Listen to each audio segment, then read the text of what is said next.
Ada pengiran yang ngerti mokong, ngerti tentang Kanjeng Nabi ngajak nomor permohonan sing aneh-aneh. Mat, kowe roh aku pengen. Ini alamu malah apa? Makanya ngaji ini harus sampai menjadi tahu. Kenapa fitnah itu kita takut? Tapi ya jangan nganggep itu tragedi segalanya. Ini biasa-biasa mawon itu sudah sunah. Nah, kenapa cirinya Allah tidak ingin bahwa umat Islam dibunuh oleh non-Muslim? Ini wonten sejarah. Ketika Kanjeng Nabi minta itu tidak dikabulkan, kemudian sejarah terbukti demikian. Itu misalnya Ali dibunuh oleh orang Khawarij, Said Husain dibunuh oleh pasukannya ya, terus sampai ke Demak Bintoro. Arya Penangsang mantine mbek pangeran apa? Sutawijaya napa sinten? Panembahan Cina. Ya begitu. Sejarah di Demak Bintoro sampai sekarang. Kenapa begitu? Tuhan itu ternyata itu menyangkut gengsi. Kata Allah, aku malah ra ikhlas. Nak kekasihku dipateni mbek musuh. Ada kode kekasih. Terus kode kayak teori wong Jawa. Kowe nak dhe anak pitu, ditabuki tangga ora trimo. Tapi nak sing nabuk kakak, cek luwih trimo, ditabuk kakake dhewe. Tapi wong liya kowe malah rae. Bukan sia-sia bertua ora apa-apa. Timbang sia-sia wong liya. Ternyata itu luwih masuk akal dari pangeran. Akhirnya Kanjeng Nabi sadar, tangan-tangan nggih Gusti. Artinya luwih masuk akal, sia-sia barane dhewe. Kowe dia anak disia-sia kakak nyanyi adik dan sebaliknya kowe luwih gampang timbang disia-sia wong. Mesti ra terima. Sopo wani misaya anak. Lha nek kakake misaya adik kan yo ngono lho, Cuk. Nah, itu detail sekali di kitab ini, itu dikarang oleh kitab ulama-ulama kaliber mulai kados sinten Ibnu Khaldun kayak Imam Tobari termasuk Imam Bukhari. Itu sejarah begitu sampai sekarang. Kowe ora usah Rasulullah, partai Islam pirang-pirang nggo dadi sitok nu piye ora iso wis sunah pangeran ya kudu tukaran. Lah tapi gara-gara tukaran berapa kiai yang punya kegiatan? Monggo partai sitok berapa kiai yang nganggur? Karena enggak pengurus partai. Gara-gara partai pirang-pirang berapa ribu pengangguran itu dokter? Kok partai akeh rebutan dadi pengurus kan butuh pengurus akeh. Banyak orang enggak nganggur. Tetep pinter pangeran kok. Lho nggih to, misale partai Islam tunggal iki diserah kanggo. Gara-gara ana partai Islam cilik-cilik Pak Mbo kabeh. Akhire entuk aktivitas kabeh. Alhamdulillah. Kita lho. Sudah apa-apa, itu secara teori hikmah lho. Saya ngomong dengan kapasitas ulama lho, bukan gak ada kepentingan lho. Itu tidak apa-apa, itu ada hikmah. Iku mantul ra ngandel kowe keyakinan kula ngoten, nyatane buktine ngoten. Bapak mungkiri bukti, mungkiri kersane sinten? Pengen, tidak bisa. Jadi hasud itu akan haram terus secara syariat. Tapi banyak baru kayak orang hasud. Coba sekarang obat-obat yang mengandung borak atau formalin itu tidak ada yang orang soleh bongkar. Mesti rival bisnisnya atau lawan bisnis. Gak ngarang untuk Masjid Mustafa iso bongkar sindikat narkoba. Sing iso bongkar yang lawan sindikat narkoba. Iya betul. Apa iso bongkar orang. Nggih mboten. Pangeran warai mana agar tua kok anak-anak ben nabi jabe ini alam napa. Takoki malaikat wong paling parah pangeran. Jabe pangeran ini anak-anakmu ala napa? Aku ora aku. Itu bukti bahwa semua yang digedaki Tuhan itu pasti baik. Bahwa akhirnya tetap ada syariat. Misalnya hasud itu haram. Dengki di napa? Haram. Itu syariat. Ya begitu ya ada apa-apa. Haram juga tetap haram. Mana kalau di guyonan, Gus, kalau nanti kita beri dia, kados makan kewan-kewan sing bahaya kok ada haram kan? Saling mangan ulo ada haram dari mana? Jadi ya, apa itu apa nanti haram? Juga di halal kan malah ulontek, malah rawan kewan berbisa. Beda sih. Ya misalnya tikus halal kan gak ono wabah tikus kan. Beda jawab.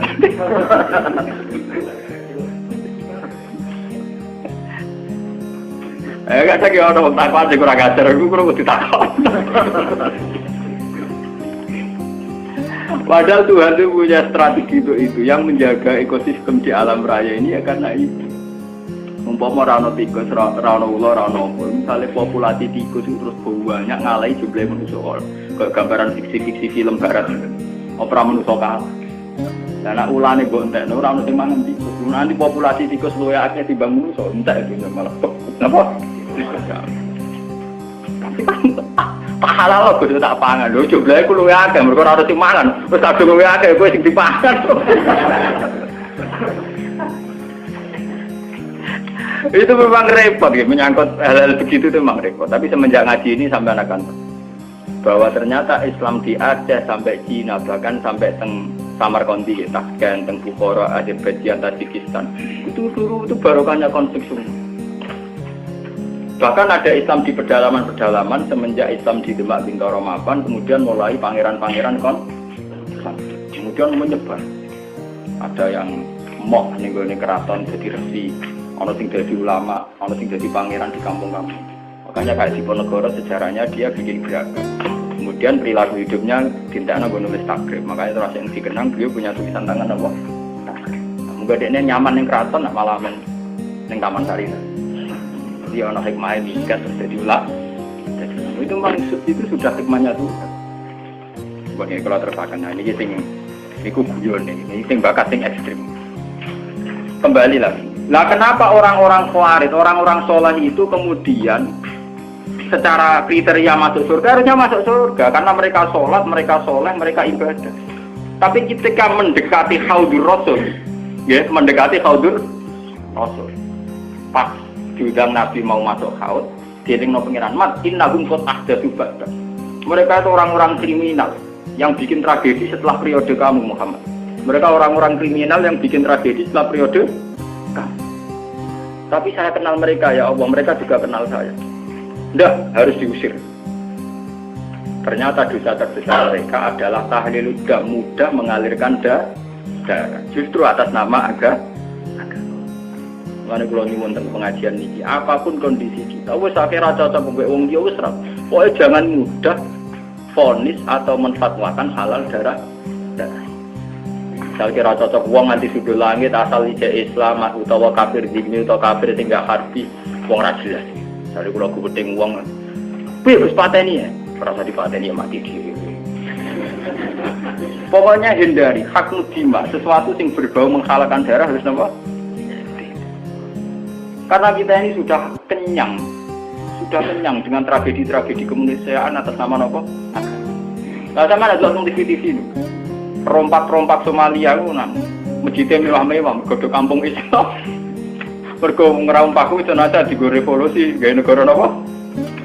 Mari ora kempro-kemproan. Banyak tragedi-tragedi yang mengatasnamakan apa? Mergo terminologi agama kan kalau orang salah paham kan gitu. Cara bahasa dunia rampok, misalnya dalam bahasa agama disebut ghanimah. Engko cara terminologi dunia mengatakan itu bojone wong, cara agama kadang diarani aman. Artinya apa? Agama bisa menjelma menjadi anarkis di tangan orang-orang yang tidak tanggung jawab. Paham ya? Karena ada kesamaan istilah. Enggak loh, sekali diarani ghanimah makanya wong liya oleh dijaluk to Mas. Paham ya?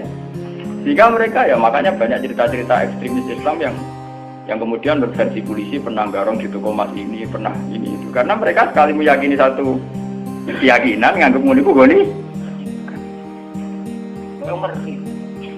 Misalnya pemerkosaan terus dianggap amat repot. Ana kerusuhan Mei terus anggap itu kan repot. Makanya nggih kula setuju model Islam sing familiar, Islam sing sederhana. Kula nganti mati mboten seneng Islam sing aneh-aneh, sing ekstrem. Anu kula salat sunat yo rapati ya. Kula seneng Islam sing umum, kok Islam minimalis. Kula nganti mati seneng.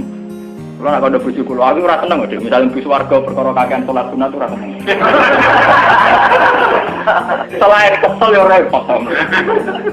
Aku ben mlebu swarga iku mergo pangeran niku bahasa Islame kok sederhana iku apik kok jaga stabilitas. Jaga apa? Kok repot. Martin rahmat Allah jembar mlebu swarga kok syaratnya kok repot sampeyan. Nek kadung rahmat jembar mlebu swarga sing syaratnya mini.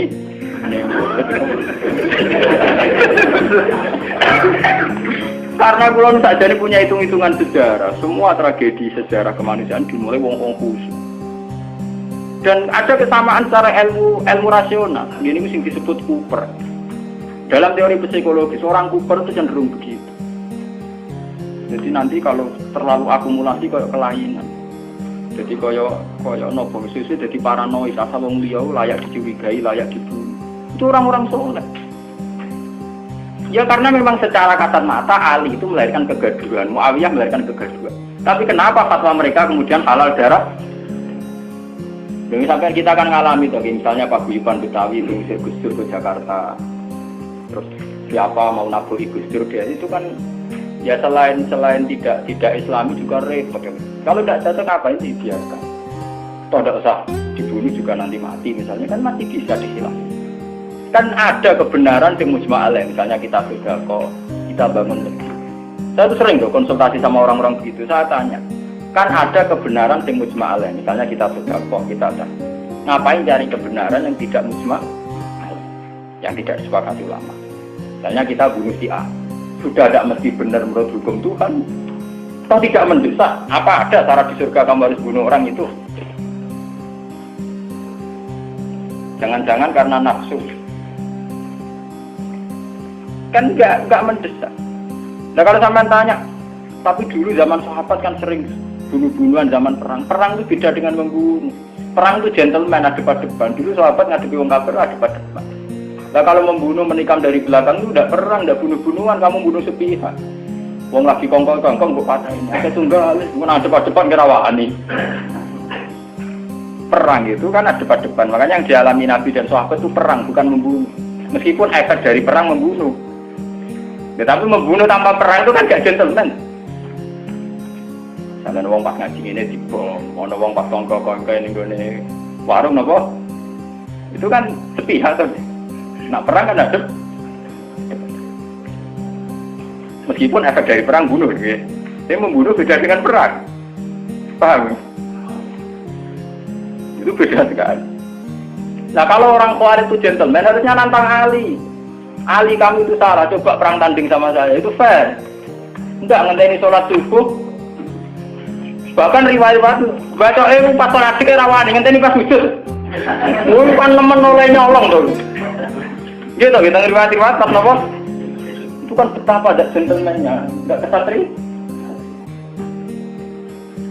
Sholatin ala yubir mata ini musuhnya pas loro, pas perang loro tiba ditabak nasi.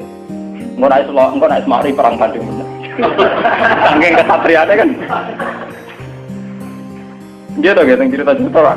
Dalam cerita kesatria kalau perang yang satu pedangnya sudah jatuh nggak diteruskan bunuh kan. Karena tidak kesatria punya pedang melawan yang tidak punya. Gitu. Ini harus jadi sejarah. Nah, orang-orang melahirkan bid'ah terutama yang sampai tahlilul dam ini yang dimaksud Nabi innahum tatahdatsu ba'da. Mas wong ngene iku ora perlu mlebu swarga, mergo bikin bid'ah sing parah. Ini ku melahirkan apa? Tragedi kemanusiaan. Niki kula maca teng Sarai teng Fathul Bari, jadi bid'ah di sini bukan sekedar bid'ah kados tahlilan ning kuburan, itu bid'ah ringan. Umpama masalah tenan ya orang nganti mlebu neraka. Itu bid'ah ringan. Itu kelas-kelas ringan. Ini yang di cara-cara bid'ah ini itu bid'ah yang sampai tahlilut lunger, ya itu kayak yang dilakukan Khawarij. Makanya kula wingi ditamoni kiai-kiai, kata kiai-kiai Rembang sing sowan kula tanya. Gus, Islam di Indonesia cara jenengan piye? Aku jawab, Islam Indonesia yang terbaik di dunia yang terbaik. Meskipun ya tidak jelas tapi ya terbaik. Artinya ra jelas itu patokan cekak nganggo pakaian minim nggo ruko ning masjid enggak. Lah cara wong Timur Tengah janggal, pakaiane ra Islam kok ora masjid.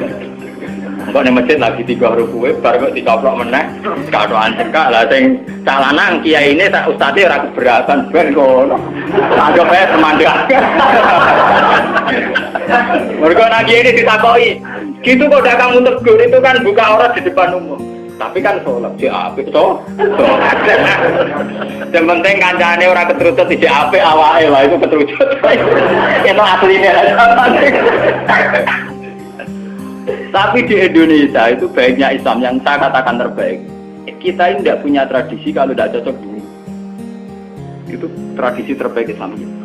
Soalnya rata-rata PKB kayak partai D, rata-rata P3 kayak partai D, rata-rata pondok induk kayak pondok D, rata-rata jamaah toriko apa kayak jamaah D. Jadi variannya itu ringan kan. Dan itu melahirkan berkah, akhirnya ono tes berkeliaran di pakanan dan sebagainya, itu tidak apa-apa. Gue kalau ngomong jujur itu bagus. Kalau di Timur Tengah tidak ada. Yang namanya kelompok Kurdi ngelawan Saddam ya bunuh. Saddam merespon Kurdi juga bunuh. Ikhwanul Muslimin di Mesir juga begitu. Di Khartoum, di Sudan, di Darfur, di mana-mana di Somalia. Islam Indonesia kok. Nah kalau ngerti kandang ini tiang Gus wonten kiye boten cocok jenengan. Nak wong Indonesia to nggih wah cocok ya. Paling gremeng tok. Data rata tok wong Kurdi. Nggih to nggih utawa Hamas. Itu ngeri. Yasir Arafat itu punya menulis buku. Yang semangat bunuh saya itu bukan sekedar musuh-musuh dari Israel, tapi dari kelompok Islam garis keras itu ya semangat sekali ingin bunuh. Nah, itu tulisannya Yasir Arafat. Ya kita memang nggak antian, tapi tidak bisa jadikan model. Kita respect sama perjuangannya Hamas, Ikhwanul Muslimin dalam banyak hal mungkin kita cocok. Tapi itu tetap kita punya budaya sendiri. Ya kita punya budaya apa? Ini budaya yang gremeng ini. Daripada ada diusir gremeng rapopo, temen-temen gak mati. Tidak apa-apa. Kalau mau catat sarang-sarang, semua bentuk hak nudima, semua bentuk pencegahan terhadap aliran darah, mengalirnya darah itu harus dibela. Dan itu syariat Islam tertinggi. Buktinya Rasulullah ketika ditawari kafir Quraisy untuk damai dikenang sebagai sulhul Hudaybiyah. Berarti Nabi kalau perang sudah mentok, tidak ada perdamaian, tidak ada perjanjian. Selama masih mungkin tuh Nabi tidak senang. Makanya ketika kafir Quraisy minta satu perjanjian ya dituruti sama Nabi sulhul Hudaybiyah. Dulu ketika di Madinah ada piagam Madinah juga dituruti. Jadi perang itu sudah mentok. Islam berusaha semaksimal mungkin supaya perang tidak ada, pertumpahan darah tidak ada. Jika dalam fikih ada disebut kafir zimmi, kafir mu'ahad, kafir mustakman, itu orang-orang kafir yang nggak boleh diperangi karena statusnya tidak haram. Fikih itu hanya membolehkan perang sama kafir yang memusuhi Islam. Makanya ya waktu hukum ya kalau mereka merangi waktu hukum mereka itu akhraj. Makanya waqatilul ladina yuqatilunakum, merangi mereka yang merangi kamu. Tidak ada di Quran qatilul kufar, tidak ada. Perangi alladzina yuqatilun. Maksudnya jelas perangi mereka yang merangi kamu. Nah, tapi kemudian Islam didangkalkan, perangi orang kafir itu tidak ada. Yang ada perangi mereka yang merangi kamu. Dan usirlah mereka yang mengusir kamu. Wa akhrijuhum min haitsu akhraju. Itu jelas sekali aturan lainnya apa? Sehingga disebut perang karena berhadapan-hadapan, bukan bunuh nilep. Itu beda sekali kan bunuh musuhnya pas turu dipateni, pas sujud ke Sayyidina Ali. Jadi andai kan orang Khawarij itu tidak cocok Ali terus ya Ali tidak cocok kamu ayo perang tanding apik, bentel. Kayak Ali rata cocok Amr bin As bisa perang tanding. Amr bin As itu panglima terbaiknya Muawiyah, rata cocok Ali tidak perang tanding. Mergo Amr bin As ngerti Ali senengane perang. Tapi Ali kan di pengapesan disebut karoma wa wajah itu jadi ini mergo ora tau roh aurat. Kamane ora tau roh aurate wong liya. Bareng Amr bin As mek kalah terus udah mlayu Ali.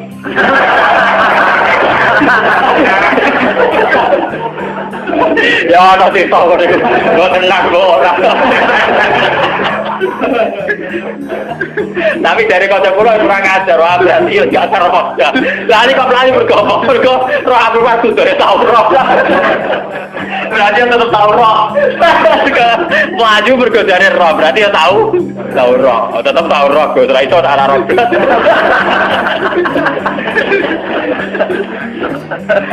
Maaf ya udah kurang ajar.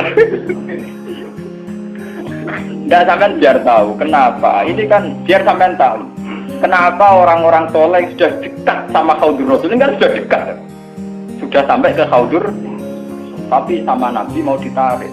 Ayo ikut masuk. Terus sama Allah dicegah jangan boleh ikut. Karena mereka melahirkan tragedi setelah kamu, Mas. Itu tragedi itu dimulai setelah kabudutnya Sayyidina Ali, Amr bin As, ya, diteruskan kabudutnya Sayyid Husain, ya, habis itu terus sampai periode Timur Leng. Timur Leng malah lucu meneh. Pidato tenggene sakniki teng Konstantinopel gitu, dari kawasan Turki, kawasan Dene uga negara Islam, mantan budak. Mulane ora ana pemimpin sejati kecuali saka keluarga budak tong biasa. Ora ana pemimpin sejati ning perang kok keluarga